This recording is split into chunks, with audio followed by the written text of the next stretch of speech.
Hello once again, this is your Highland Travelers. Good afternoon and good morning siguro sa mga nasa Saudi Arabia or nasa Canada and even from the Great Britain. Mga followers natin out there, shout out po sa inyo mga sir and ma'am, mga sir idols.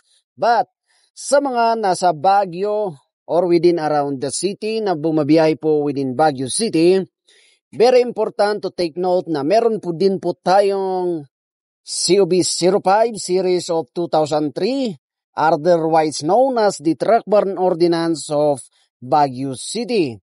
Okay, the purpose of this ordinance is to guide, to control, and regulate the use of major thoroughfares, streets, and roads by setting guidelines as an effective measure to control, manage, and improve traffic flow, and to impose proper penalties to violation. Okay? So, meron pong mga kwan po tayo rito. Meron po tayong guidelines, meron tayong truck ban. Pag meron po kayong, take note pag meron po tayong motor vehicle with gross weight of 4,500, either that is a freight truck o freight truck, heavy equipment vehicles, yan take note po natin. Yung truck ban natin refers to the prohibition of trucks from entering, passing through, traversing, parking, and loading, unloading on the roads in the city of Baguio within a specified time provided by this ordinance. So, meron po tayong dalawang oras dito, okay? I-take note po natin ang Central Business District. Refers to that, yung sa number coding zone natin, yun din po. Kung ano yung sakop ng number coding zone, yun na rin po yung tinatawag nating Central Business District. Okay?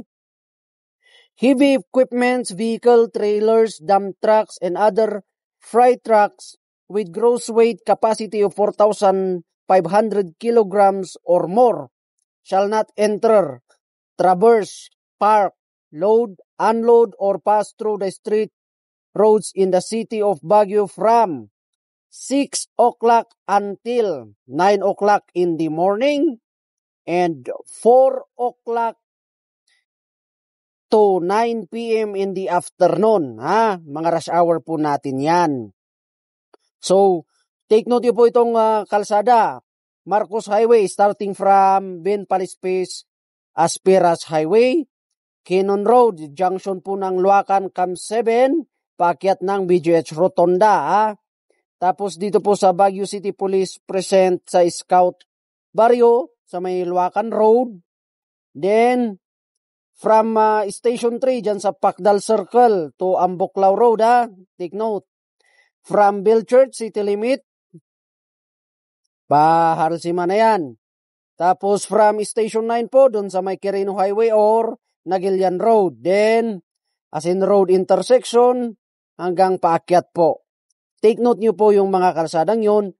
Yun po yung may window time. Ang truck ban time po nun is 6 a.m. to 9 a.m. sa umaga and 4 p.m. to 9 p.m. naman sa hapon until gabi. Ang window time niya is 9 a.m. to 3:59 p.m. Yan po yung window time niya.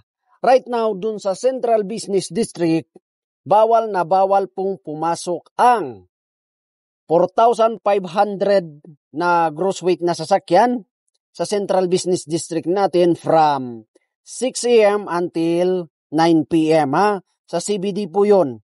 Wag po kayong papasok kasi mahuhuli po tayo ng truck ban. So I do hope clear na po para hindi continue po yung ating mahuli. Okay? Saka dito take note po natin yung penalties except as indicated. First offense is 2,000, second offense 3,000, third offense is 5,000, and succeeding offenses na talaga ang 5,000 po.